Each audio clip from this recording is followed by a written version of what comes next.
Majid জয়না foundation school and কলেজের online ক্লাসে স্বাগতম। প্রিয় শিক্ষার্থীরা, আমি মোহাম্মদ সুজন হোসেন, সহকারী প্রভাষক সমাজবিজ্ঞান, Majid জয়না foundation school and college. আজকে একাদশ শ্রেণীর সমাজবিজ্ঞান প্রথম পত্রের তৃতীয় অধ্যায় নিয়ে কথা বলবো। দেখো, আমাদের তৃতীয় অধ্যায় নাম হচ্ছে সমাজবিজ্ঞানীদের মতবাদ ও অবদান। এই অধ্যায়ে আমি এর আগেও দুইটি ক্লাস নিয়েছি। এটা হচ্ছে আমাদের তৃতীয় অধ্যায় এই অধ্যায়ের উপর। এই অধ্যায়ে তোমরা জানো যে 6 জন সমাজবিজ্ঞানের আলোচনা রয়েছে।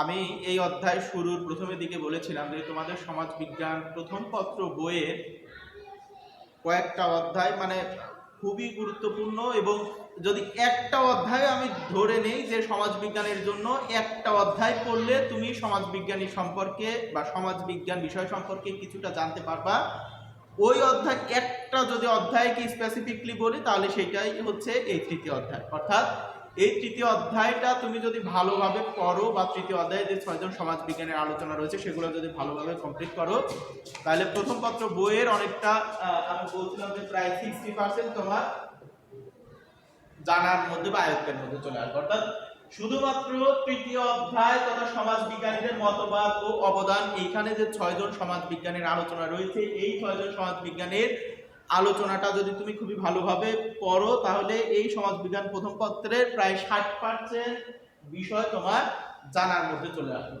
তো যার কারণে দেখো, আমি চিন্তা করেছি এরকম যে তোমাদের এখানে যেহেতু 6 জন সমাজবিজ্ঞানের আলোচনা রয়েছে, 6 জন সমাজবিজ্ঞানের আলোচনা করতে আমরা 6টা ক্লাস নেব। অর্থাৎ আমরা প্রথম ক্লাসে আমরা ইবনে খালদুন নিয়ে কথা বলছি।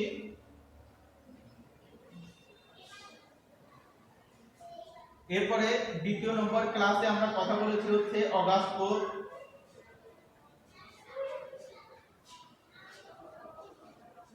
অগাস্ট কোট নিয়ে, এবং আজকের ক্লাসে আমরা কথা বলবো হার্বার্ট স্পেন্সার।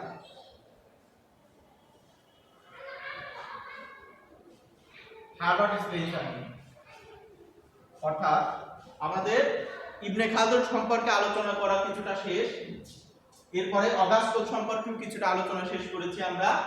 আর আজকে আমরা তৃতীয় নম্বর তথা এই অধ্যায়ের তৃতীয় ক্লাসে আমরা কথা বলবো হার্বার্ট স্পেন্সার নামক যে সমাজবিজ্ঞানী রয়েছে তথা সমাজবিজ্ঞানের যিনি ফাউন্ডিং ফাদার রয়েছে তার সম্পর্কে আজকে আমরা আলোচনা করব। দেখো, সমাজবিজ্ঞানীদের সম্পর্কে আলোচনা করতে গেলে তার জন্ম, মৃত্যু এবং কোন দেশে জন্মগ্রহণ করতে, এইগুলো খুব বেশি ইম্পর্টেন্ট না। তারপর আমি বলি হার্বার্ট স্পেন্সার হচ্ছে 1820 থেকে 1903 এই সময়ে ইংল্যান্ডে জন্মগ্রহণ করেন।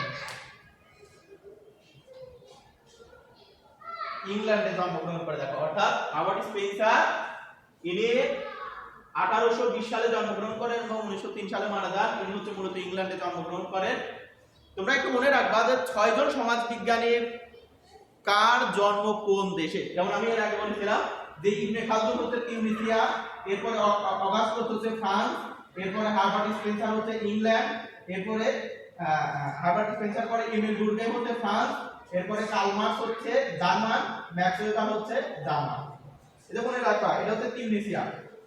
অর্থাৎ প্রথমটা ইবনে খালদুন হচ্ছে তিউনিসিয়া, এরপরে 2 নম্বর হচ্ছে অগাস্ট কোটের বাড়ি হচ্ছে ফ্রান্সে, এরপরে 3 নম্বরে আছে হচ্ছে হার্বার্ট স্পেন্সারের বাড়ি হচ্ছে ইংল্যান্ডে, 4 নম্বরে আছে হচ্ছে এমিল ডুর্কহেমের বাড়ি হচ্ছে ফ্রান্সে, 5 নম্বরে আছে হচ্ছে কার্ল মার্কসের বাড়ি জার্মান, এবং 6 নম্বর ম্যাক্স ওয়েবারের বাড়িও জার্মান। একটু মনে রাখবে যে কোন সমাজবিজ্ঞানের বাড়ি বা কোন সমাজবিজ্ঞানের জন্মস্থান কোথায়। যদিও এটা খুব বেশি গুরুত্বপূর্ণ না, গুরুত্বপূর্ণ হচ্ছে উনি সমাজবিজ্ঞানে কি অবদানটা রেখেছেন, এটাই হচ্ছে সমাজবিজ্ঞানের গুরুত্বপূর্ণ টপিক। তো তারপরে আমরা তোমাদের যেহেতু এমসিকিউ এর একটা বিষয় আছে, তার কারণে আমরা কার বাড়ি কোন দেশে এই বিষয়টা একটু মাথায় রাখবো। তো আমরা বলতেছি যে সমাজবিজ্ঞানের যে 5 জন বা 6 জন ফাউন্ডিং ফাদার রয়েছে, এর মধ্যে একজন হচ্ছে হার্বার্ট স্পেন্সার, যিনি ইংল্যান্ডে জন্মগ্রহণ করেন 1820 থেকে 1903। এই সময়ের মধ্যে হার্বার্ট স্পেন্সার সমাজবিজ্ঞানে একটি ব্যাপক অবদান রাখে, যার অবদানের পরিপ্রেক্ষিতেই সমাজবিজ্ঞানের একজন প্রবক্তা বা সমাজবিজ্ঞানের জনক হিসেবে তাকে আখ্যায়িত করা হয়। দেখো, সমাজবিজ্ঞানে আমি এটা একটু কনফিউশনটা ক্লিয়ার করি। সমাজবিজ্ঞানের জনক হচ্ছে মূলত অগাস্ট কোট, কিন্তু কম্বাইনলি 5 জনকে সমাজবিজ্ঞানের জনক বলা হয়। তারা হচ্ছে এই 5 জন। কেউ ইবনে খালদুনকে সমাজবিজ্ঞানের জনকের মধ্যে ধরে, আবার কেউ কেউ ধরে না এই জন্য কারণ সমাজ বিজ্ঞানের 1839 সালে তো এটা জন্ম হয়, কিন্তু এর জন্ম 1839 সালে সোশিওলজি নামে একটি বিজ্ঞানের তৈরি হয়, কিন্তু এর জন্ম হচ্ছে 1332 সালে, অর্থাৎ 1332। তো ওই 1800 সালে যার যে বিজ্ঞানের জন্ম হয় আর যার জন্ম 1332 সালে, সে কিভাবে এটার জনক হয় এই চিন্তা থেকে কেউ কেউ ইবনে খালদুনকে সমাজবিজ্ঞানের জনক হিসেবে ধরে, কেউ কেউ বিবেচনায় আনে না, বাট সমাজবিজ্ঞানের খুবই অবদান রাখছে ইবনে খালদুন এই হিসেবে ব্যাখ্যা করে। যার কারণে বলা হচ্ছে এই কম্বাইন্ডে এই পাঁচজন হচ্ছে সমাজবিজ্ঞানের ফাউন্ডিং ফাদার। এর মধ্যে একজন হচ্ছে হার্বার্ট স্পেন্সার। হার্বার্ট স্পেন্সার সমাজবিজ্ঞানে কি কি অবদান রেখেছে সেগুলো আজকে আমরা দেখব। উনি মূলত সমাজবিজ্ঞানকে ব্যাখ্যা করেছেন এইভাবে যে সমাজ ফ্রম সিম্পল টু কমপ্লেক্স, অর্থাৎ সমাজ দেখো সিম্পল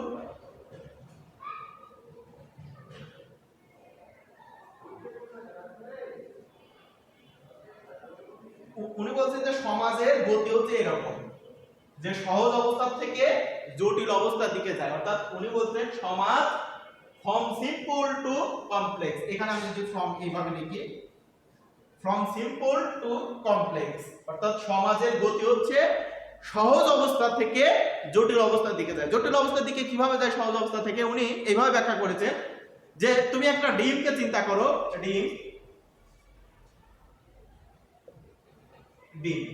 এখন মনে করেন যে এই ডিমটা উনি সমাজ বিজ্ঞান যে সিম্পল টু কমপ্লেক্স এর দিকে কিভাবে যায় এইটার ব্যাখ্যায় উনি বলেছেন যে আমি যদি একটি ডিমকে চিন্তা করি, ডিম থেকে প্রথমে একটি বাচ্চা জন্ম নিচ্ছে, ডিম থেকে একটি বাচ্চা জন্ম নিচ্ছে, ওই একটি বাচ্চা যখন বড় হয়ে যাচ্ছে তখন সে আবার একাধিক ডিম দিচ্ছে এবং ওই ডিম থেকে আবার একাধিক মুরগি চলে আসতেছে বা একাধিক মুরগি আসতেছে, ওই মুরগিগুলো আবার একাধিক ডিম দিচ্ছে।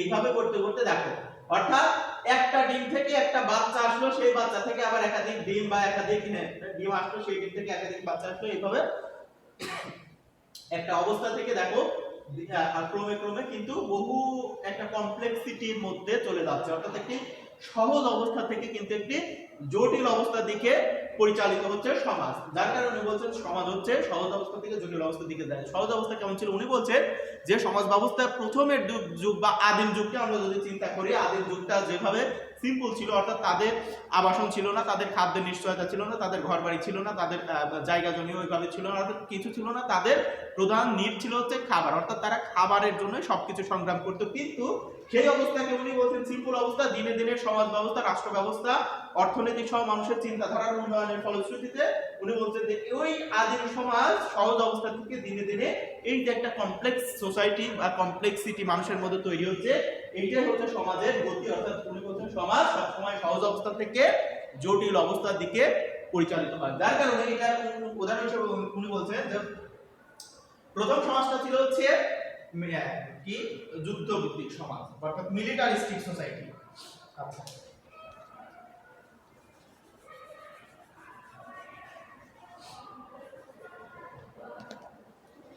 অর্থাৎ মিলিটারিস্টিক সোসাইটি, MILITARIS, মিলিটারিস্টিক থেকে ইন্ডাস্ট্রিয়াল,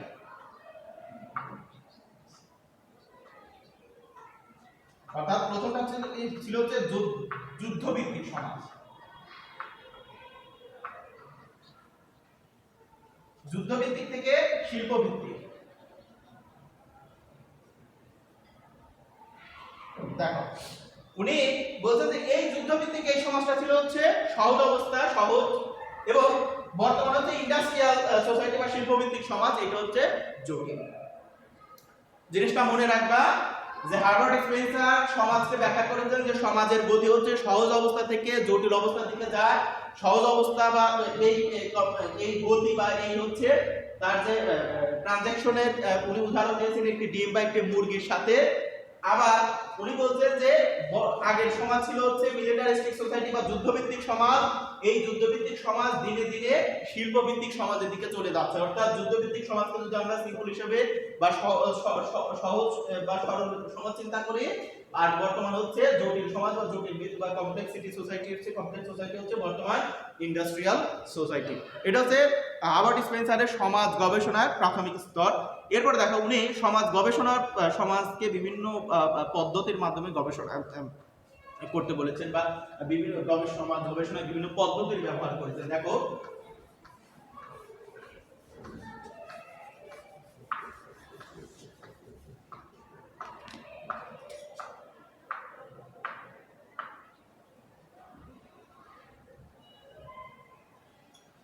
হার্বার্ট স্পেন্সার উনি সমাজ গবেষণায় বিভিন্ন পদ্ধতির উল্লেখ করেছেন যে একটি গবেষণামূলক পদ্ধতি পরিচালিত করার জন্য যে সকল পদ্ধতি বা যে সকল মেথড যে সকল টেকনিক আমরা অবলম্বন করতে পারি, এর মধ্যে এক নম্বর হচ্ছে দেখো ইন্ডাকটিভ মেথড।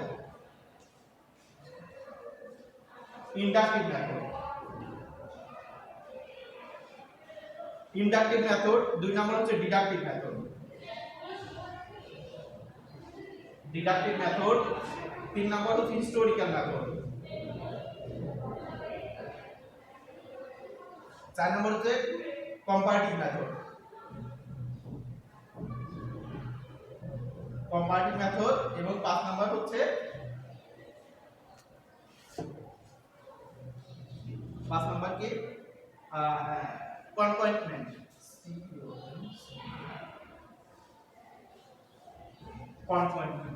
দেখো প্রথমটা হচ্ছে ইন্ডাকটিভ, এখানে হচ্ছে আরোহ। ইন্ডাকটিভ হচ্ছে আরোহ, ইন্ডাকটিভ আরোহ মেথড বা আরোহ গবেষণামূলক পদ্ধতি। আরোহ মেথড বা ইন্ডাকটিভ মেথডে উনি বলছেন যে সমাজ অনেক সময় আমরা অর্থাৎ ছোট একটি অবস্থা থেকে ব্যাখ্যা করে আমরা বড় একটি অবস্থা সম্পর্কে জানতে পারি। অর্থাৎ উনি বলছেন ইন্ডাকটিভ মেথড হচ্ছে একটি ছোট একটি বিষয়কে গবেষণার মাধ্যমে আমরা একটি বিশদ বিষয় সম্পর্কে জানতে পারি। আবার একই সাথে একটি বিশদ বিষয় সম্পর্কে গবেষণা করে আমরা কোনো বিষয়ের ক্ষুদ্রাতি ক্ষুদ্র বিষয়গুলা জানতে পারি। এই মেথডটাই হচ্ছে ইন্ডাকটিভ এন্ড ডিডাকটিভ। একটা হচ্ছে আরোহ আর একটা হচ্ছে অবরোহ। বিষয় লক্ষ্য করো, অর্থাৎ উনি বলছেন যে একটা ক্ষুদ্র বিষয়কে লক্ষ্য করে আমরা গবেষণার মাধ্যমে আমরা বৃহত্তর বিষয় সম্পর্কে জানতে পারি। আবার আমরা একটি বৃহত্তর বিষয় সম্পর্কে গবেষণা করেও কোনো বিষয়ের ক্ষুদ্রাতি ক্ষুদ্র বিষয়গুলাও জানতে পারি। এটা হচ্ছে ইন্ডাকটিভ ডিডাকটিভ মেথড। এরপরে 3 নম্বর হচ্ছে হিস্টোরিক্যাল মেথড বা ঐতিহাসিক গবেষণা পদ্ধতি, ইতিহাস ভিত্তিক। এটা হচ্ছে ইতিহাস নির্ভর, ইতিহাস ভিত্তিক গবেষণা। ইতিহাস ভিত্তিক গবেষণা উনি বলছেন যে সমাজ গবেষণার ক্ষেত্রে ইতিহাস ভিত্তিক বা হিস্টোরিক্যাল মেথড অত্যন্ত গুরুত্বপূর্ণ এই জন্য কারণ আমরা কোনো সমাজকে যখন গবেষণা করব তখন ওই সমাজের উৎপত্তির সময়কালের সমাজ ব্যবস্থা, অর্থনৈতিক অবস্থা, রাষ্ট্র কাঠামো তথা মানুষের আচার ব্যবহারটা কেমন ছিল অথবা ওই বিষয়ের সোর্সটা কেমন ছিল, ওই বিষয়ের উৎপত্তিটা কেমন ছিল, সেই বিষয়গুলো জানা এবং সেই বিষয়ের উপর ভিত্তি করে গবেষণা করাটা অতীব জরুরি। যার কারণে সমাজ গবেষণার ক্ষেত্রে উনি হিস্টোরিক্যাল মেথডকে অত্যন্ত গুরুত্বপূর্ণ হিসেবে ব্যাখ্যা করছেন। এরপরে কম্পারেটিভ মেথড। কম্পারেটিভ মেথড হচ্ছে আমরা একটি সমাজ, একটি জনগোষ্ঠী বা একটি কমিউনিটি বা একটি সম্প্রদায় সম্পর্কে যখন কথা বলবো তখন ওই কমিউনিটি, ওই সম্প্রদায় বা ওই জনগোষ্ঠী, রাষ্ট্র ব্যবস্থা, সমাজ ব্যবস্থা, মানুষ কেমন সেটার ব্যাখ্যা করার জন্য আমরা তার সমানুপাতিক অন্য একটি সোসাইটি, অন্য একটি কালচার, অন্য একটি কমিউনিটিকে কম্পেয়ারে আনবো। অর্থাৎ উনি বলেছেন যে হার্বার্ট স্পেন্সার মূলত সমাজ গবেষণার ক্ষেত্রে বলছেন যে আমরা কোনো ডেটা বা কোনো যদি ভ্যারিয়েশন বলি বা কোনো হচ্ছে উপাদান নিয়ে গবেষণা করতে যাই তাহলে সেই উপাদান, সেই বিষয়বস্তুর সাথে সামঞ্জস্যপূর্ণ আর একটা বিষয়কে আমরা কম্পেয়ার করে দেখব যে সমাজে তার অবস্থানটা কেমন, এর অবস্থানটা কেমন, অথবা এই বিষয়ের অবস্থানটা কোন পর্যায়ে, ওই বিষয়ের অবস্থানটা কোন পর্যায়ে। যার কারণে উনি বলছেন যে কম্পারেটিভ মেথডটা সমাজ বিজ্ঞানের অতীব জরুরি একটা গবেষণা পদ্ধতি। আর একটা হচ্ছে কনপয়েন্টমেন্ট বা যুগপৎ। যুগপৎটা হচ্ছে দেখো সমাজ যেহেতু অলওয়েজ চেঞ্জিং, অর্থাৎ একটা কথা আছে যে এই পৃথিবীতে কোনো কিছুই স্থায়ী নয়, যেই জিনিসটা স্থায়ী সেটা হচ্ছে পরিবর্তনশীলতা। অর্থাৎ দেখো চেঞ্জিং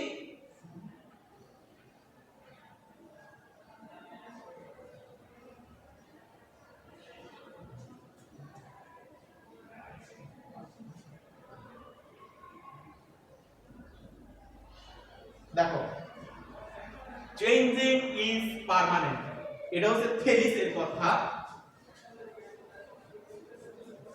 গ্রিক ফিলোসফার।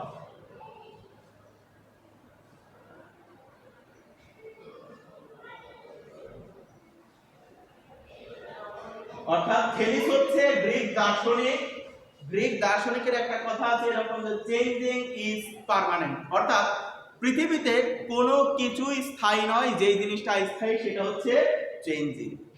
পরিবর্তনশীলতাটাই স্থায়ী জিনিস। পৃথিবীতে আদিকাল থেকে আজ পর্যন্ত একটা জিনিস আছে, সেটা হচ্ছে পরিবর্তনশীলতা। অর্থাৎ আদিকালেও পরিবর্তনশীলতা ছিল, আজকেও পরিবর্তনশীলতা আছে, আর এছাড়া কোনো কিছুই স্থায়ী নয়। কথা তো, যার কারণে উনি বলছেন, হার্বার্ট স্পেন্সার বলছেন যে সমাজ যেহেতু অলওয়েজ চেঞ্জিং, সমাজ সবসময় পরিবর্তন হচ্ছে, সুতরাং সমাজ গবেষণার ক্ষেত্রে আমাদের এমন একটি মেথডকে ফলো করা দরকার যেটা ওই সময়ের জন্য, ওই সোসাইটি বা ওই অংশের জন্য সত্য। অর্থাৎ যুগপৎ গবেষণা পদ্ধতি। যুগপৎ গবেষণা পদ্ধতি বলতে উনি বোঝাচ্ছে, যেমন আমি যদি বাংলাদেশের সোসাইটি, বাংলাদেশের কালচারকে ব্যাখ্যা করি, তাহলে বাংলাদেশের মানুষকে নিয়ে কথা বলতে হবে। আমেরিকান সোসাইটি, আমেরিকান কালচারকে নিয়ে কথা বলতে গেলে আমেরিকার মানুষকে নিয়ে কথা বলতে হবে। অর্থাৎ বাংলাদেশের মানুষের আচার ব্যবহার সম্পর্কিত আলোচনা আমাকে বাংলাদেশে করতে হবে, আমেরিকার মানুষের আচার ব্যবহার সম্পর্কিত আলোচনা বা গবেষণা আমাকে ওই রাষ্ট্রে করতে হবে। অর্থাৎ উনি বলছেন যে যেখানে যেমন আসলে গবেষণার মেথডটা হবে সেখানে তেমন। যার কারণে একটা হচ্ছে যুগপৎ পদ্ধতি বলতে উনি এটাই বুঝিয়েছে। আবার স্পেশাল মূলত উনি বলছেন যেহেতু সমাজ পরিবর্তনশীল, যার কারণে আমরা মনে করি যে আজ থেকে 20 বছর আগে সমাজ গবেষণার জন্য আমরা যে সকল বিষয় ব্যবহার করতাম, আজকে যদি এই পরিবর্তনশীল সমাজকেও যদি আমরা গবেষণার ক্ষেত্রে সেই ধরনের বিষয়গুলাই ব্যবহার করি, তাহলে আসলে সমাজ গবেষণা সঠিক হবে না। যেমন দেখো, আমরা এর আগে পরের ক্লাসে আমরা পড়বো যে কার্ল মার্কস যে সমাজের স্তর বা সমাজের যে বিভিন্ন সময়কালের ভিত্তিতে যে সমাজকে ভাগ করছে, এর মধ্যে প্রথমটা ছিল হচ্ছে আদিম সমাজ। আদিম সমাজ, এরপরে হচ্ছে দাস নির্ভর সমাজ, এরপরে সামন্ত সমাজ, এরপর হচ্ছে শিল্প ভিত্তিক সমাজ, এরপর 5 নম্বর হচ্ছে সমাজতান্ত্রিক সমাজ।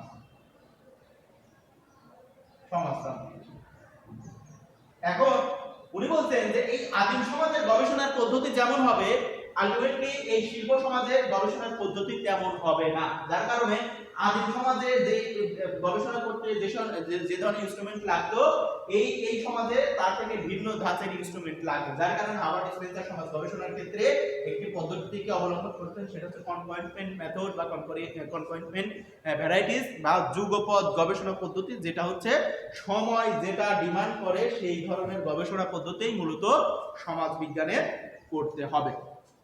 এরপর হচ্ছে ইভলিউশন। দেখো, হার্বার্ট স্পেন্সারকে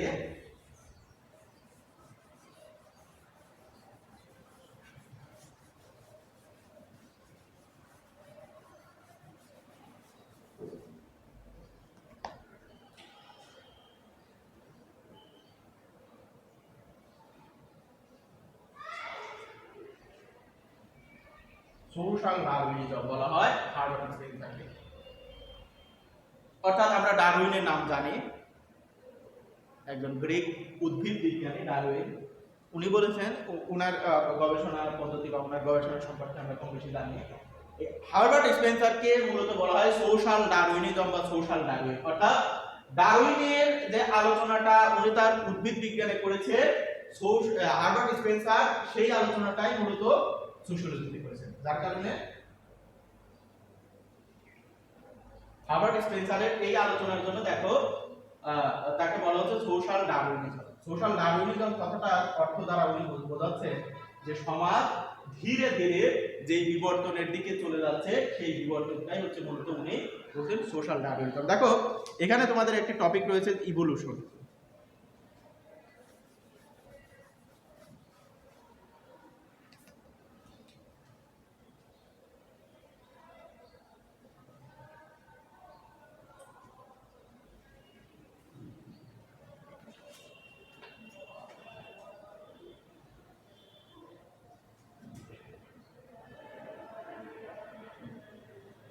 বিবর্তনবাদ।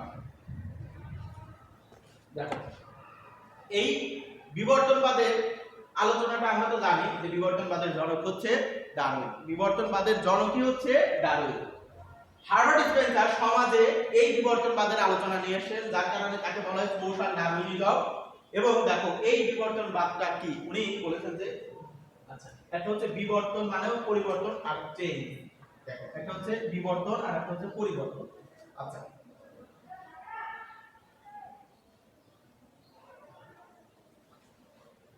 বিবর্তন আর পরিবর্তনের মধ্যে একটু পার্থক্য বলি। দেখো, পরিবর্তনটা হচ্ছে যেমন আমার হাতে একটি কলম রয়েছে, দেখো এই কলমটা কলমের মাথাওয়ালা বিশিষ্ট একটি কলম বা কলমের হেড লাগানো রয়েছে। আমি যদি দেখো এই যে অবস্থাতে আছে, আমি যদি হেডটা খুলে ফেললাম, এটা কলমের একটা পরিবর্তন তৈরি হয়ে গেল। অর্থাৎ কলম যে অবস্থায় ছিল সেই অবস্থাতে এখন নাই, এটা হচ্ছে কলমের পরিবর্তন। বাট বিবর্তনটা হচ্ছে এই কলমটা আজকে আমি যে ব্যবহার করতেছি, এই কলমটা আসার পেছনে কত শ্রম, কত মেধা, কত ধরনের বুদ্ধি, কত সময়ের পরিক্রমা এর পেছনে গিয়েছে। অর্থাৎ একটা সময় কিন্তু মানুষ লিখতেই পারতো না, তারপরে মানুষ কি করলো, আস্তে আস্তে লেখা শিখলো।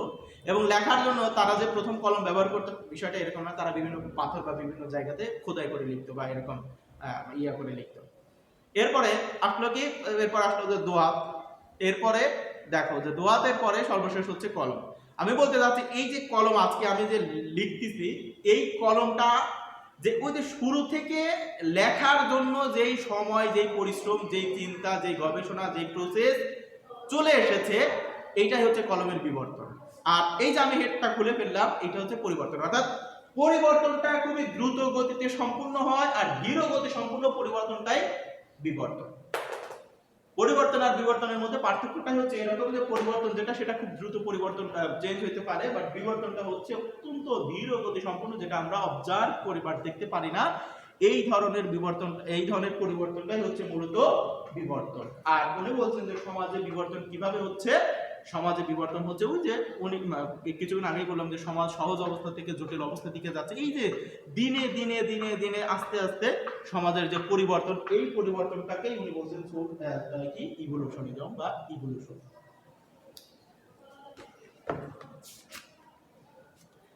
এরপর দেখো উনি হচ্ছে সমাজকে মূলত তিনটা ভাগে ভাগ করেছেন, সরি চার ভাগে। উনি বলছেন সমাজ হচ্ছে, হার্বার্ট স্পেন্সার বলছেন সমাজ চার ধরনের, সমাজ হচ্ছে চার প্রকার। এর মধ্যে প্রথমটা হচ্ছে দেখো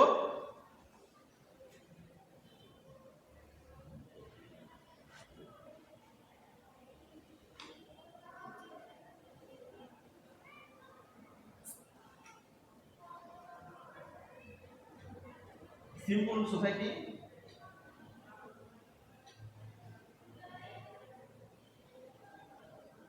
কমপ্লেক্স সোসাইটি,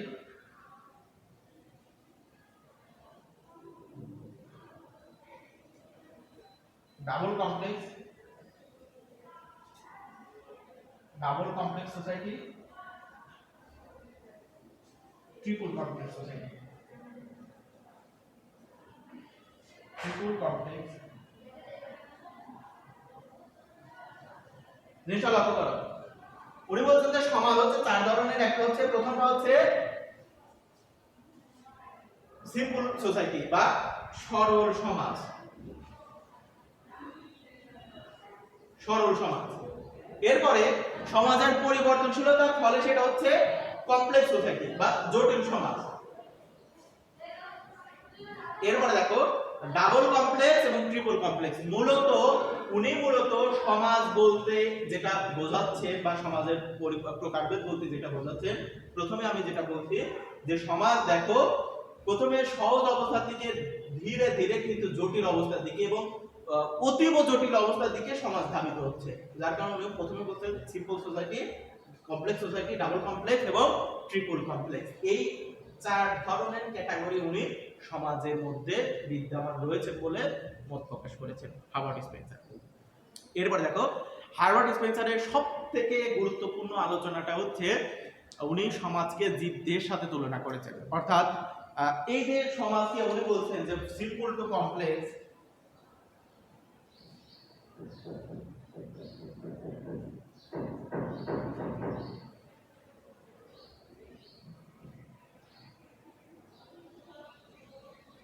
সিম্পল টু কমপ্লেক্সের দিকে যে যাচ্ছে, কিভাবে যাচ্ছে আমি প্রথমে বললাম যে উনি প্রথমে ডিমের কথা বলেছেন এবং উনি এই সমাজকে জীবদেহের সাথে তুলনা করেছেন। দেখো তোমাদের বইতে আছে যে জৈবিক সাদৃশ্য তত্ত্ব, সামাজিক বিবর্তন তত্ত্ব, এটা খুবই গুরুত্বপূর্ণ একটি ব্যাপার।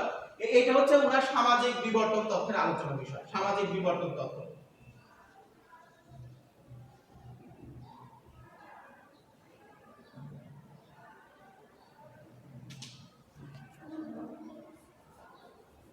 এই আলোচনাটা হচ্ছে আলবার্ট স্পেন্সারের সামাজিক বিবর্তন তত্ত্ব, অর্থাৎ সামাজিক বিবর্তন তত্ত্ব হচ্ছে উনি এইভাবে ব্যাখ্যা করতেন। আর আরেকটা হচ্ছে জৈবিক সাদৃশ্য তত্ত্ব। জৈবিক সাদৃশ্য তত্ত্ব উনি বলতে বুঝিয়েছেন যে সমাজকে উনি জীবদেহের সাথে তুলনা করেছেন। জীবদেহের সাথে কিভাবে তুলনা করেছেন, যেমন তুমি তোমাকে চিন্তা করো বা আমি আমাকে চিন্তা করি, যেহেতু আমি ক্লাস নিচ্ছি তোমরা এখন সামনে নেই, যার কারণে আমি আমার কথাই বলি। দেখো, আমি একটা সময় যখন জন্মগ্রহণ করি তখন আমার হাত, আমার বডি, আমার মুখ, আমার নাক বা আমার চুল আলটিমেটলি এরকম ছিল না। অর্থাৎ আমি যদি বলি আমার মাথায় তখন এরকম চুল ছিল না, আমার নাক এইভাবে ছিল না, কান এত বড় ছিল না, হয়তো আমার মুখ এত বড় ছিল না, হাত এত বড় ছিল না, আঙ্গুলগুলো এত বড় ছিল না, বা আমি এইভাবেও আমি এইরকম আকার আকৃতি নিয়ে জন্ম নেইনি। কিন্তু তখন যখন আমি জন্মটা নেই, কিন্তু সময়ের পরিক্রমায় সময় অতিবাহিত হচ্ছে, আমিও অভিযোজিত হচ্ছি পরিবেশের সাথে, পরিস্থিতির সাথে, জলবায়ুর সাথে, আবহাওয়ার সাথে, মানুষের সাথে, সোসাইটির সাথে, রাষ্ট্রের সাথে, বিভিন্ন বিষয়ের সাথে আমার অভিযোজন প্রক্রিয়া বা আমি খাপ খাইয়ে নেওয়ার ফলশ্রুতিতেই আজকে আমার এই আকার আকৃতি, আজকে আমার এই স্ট্রাকচার বা আমার এই ধরন, অর্থাৎ আমার মধ্যে যে পরিবর্তন ছিল তার ফলশ্রুতিতেই আজকে আমি। তো উনি সমাজকেও এইভাবে চিন্তা করেছেন যে আমার যেমন হাত, পা, চোখ, কান, নাক, মুখ বিভিন্ন অঙ্গের ফলশ্রুতিতেই আমি, ঠিক একইভাবে সমাজ হচ্ছে একটা বডি, এই বডির বিভিন্ন পার্টস রয়েছে, বিভিন্ন অংশ রয়েছে, অর্থাৎ এই অংশগুলা ফাংশনিং করার ফলশ্রুতিতেই সমাজ মানুষের মতো টিকে থাকে। যখন অর্থাৎ এই সমাজে জৈবিক সাদৃশ্য তত্ত্ব, জৈবিক সাদৃশ্য তত্ত্ব অর্থাৎ জীবের সাথে সমাজের সাদৃশ্যকে উনি বলছেন জৈবিক সাদৃশ্য। জৈবিক সাদৃশ্য দেখো,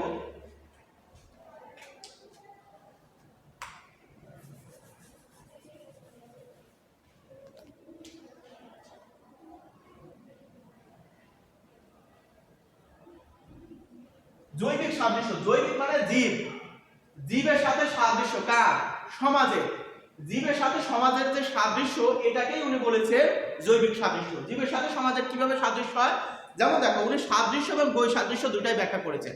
উনি প্রথমে বলছেন যে মানুষ যেমন একটা বডি, সে মানুষের বিভিন্ন পার্টস, বিভিন্ন অংশ, বিভিন্ন অঙ্গ নিয়েই সে মানুষ, ঠিক একইভাবে সোসাইটিও বিভিন্ন অঙ্গ, বিভিন্ন প্রতিষ্ঠান, বিভিন্ন অনুষ্ঠান প্রতিষ্ঠান, বিভিন্ন বিষয়ের সমষ্টি হচ্ছে সমাজ। তো মানুষের যেমন শরীরের একটা জায়গাতে আমি যদি আঘাত করলে পুরো শরীরে তার একটা রিফ্লেকশন ঘটে, সমাজেও একটা ফাংশনে বা একটা প্রতিষ্ঠানে যদি কোনো ধরনের বিচ্যুতি ঘটে, কোনো ধরনের যদি ডিসফাংশনিং ঘটে, তাহলে আলটিমেটলি ওই সমাজের পুরা বিষয়ের মধ্যেই কিন্তু একটা অরাজকতা তৈরি হয়। আবার উনি বলছেন যে সমাজের যেমন হচ্ছে পরিবর্তন ঘটে, মানুষেরও পরিবর্তন ঘটে। অর্থাৎ দেখো সেই আদিমকালের সমাজ কিন্তু এখনো আছে, কিন্তু সেই আদিমকালের অবস্থা কিন্তু আজকে নেই। আমি আমার কথা যদি বলি, সেই জন্মের সময় আমি যেই সুজন ছিলাম সেই সুজনই আছি, কিন্তু ওই সময় যেই রকম আকার আকৃতি ছিল এই সময় সেরকম আকার আকৃতি নেই। যার কারণে উনি সমাজ এবং মানুষকে একসাথে তুলনা করছেন। মানুষ বলতে মূলত জীব বা জীব যে কোনো বিষয় হতে পারে, শুধু যে মানুষ হবে তা না, তবে উনি সমাজকে মূলত জীবের সাথে তুলনা করাতে, যার কারণে এটা বলেছে জৈবিক সাদৃশ্য। আলবার্ট স্পেন্সার এটা খুবই গুরুত্বপূর্ণ একটি থিওরি। তবে এই সাদৃশ্য দেখাতে গিয়ে উনি কিছুটা বৈসাদৃশ্যর কথাও বলেছেন। বৈসাদৃশ্য কেমন, যেমন দেখো বৈসাদৃশ্যের কথাও যদি উনি এইভাবে বলেছেন যে মানুষের যত দ্রুত পরিবর্তন ঘটে সমাজের তত দ্রুত পরিবর্তন ঘটে না। আবার মানুষের কথার কথা সকল অঙ্গের পরিবর্তন একসাথে ঘটে, অর্থাৎ এমন হয় না যে কারো হাত বড় হয়েছে কারো পা বড় হয় নাই, বা ওই ব্যক্তির মাথা বড় হয়েছে কিন্তু হাত বড় হয় নাই, এরকম হয় না। তার সকল পরিবর্তন শরীরের বা বডির চেঞ্জিং একসাথে সবগুলা সমভাবে হচ্ছে, কিন্তু সোসাইটির যে অংশ রয়েছে, সোসাইটির যে সকল অঙ্গ রয়েছে সেগুলার পরিবর্তন সবগুলো একসাথে হয় না। যেমন আমি যদি বলি যে পরিবারের মধ্যে পরিবর্তন, দেখো সোসাইটির একটি অঙ্গ হচ্ছে ফ্যামিলি বা পরিবার, এই পরিবারের মধ্যে পরিবর্তন হয়েছে, কিন্তু এই পরিবারের মধ্যে যে পরিবর্তন সব জায়গায় যে সারা পৃথিবীর সব জায়গায় যে সমহারে পরিবর্তন হচ্ছে ব্যাপারটা এরকম না। অর্থাৎ আমেরিকার সোসাইটিতে পরিবর্তন যেভাবে হয়েছে আমাদের সোসাইটিতে কিন্তু সেইভাবে পরিবর্তন হয়নি, তবে তাদের সোসাইটিতেও পরিবর্তন হয়েছে বা তাদের সোসাইটির ফ্যামিলিতেও পরিবর্তন হয়েছে, আমাদের সোসাইটির ফ্যামিলিতেও পরিবর্তন হয়েছে, বাট পরিবর্তনের মাত্রাটা কিন্তু আলটিমেটলি সেম নয়। তো যার কারণে উনি বলছেন যে সমাজ জীবের বডির মতোই এর সাথে সমাজের একটি যেমন সাদৃশ্য রয়েছে, কিছুটা বৈসাদৃশ্য রয়েছে। তো এরপরে হচ্ছে দেখো সর্বশেষ হচ্ছে আইডিয়াল সোসাইটি। এটাই হচ্ছে মূলত তার আলোচনার শেষ টপিক, আইডিয়াল সোসাইটি।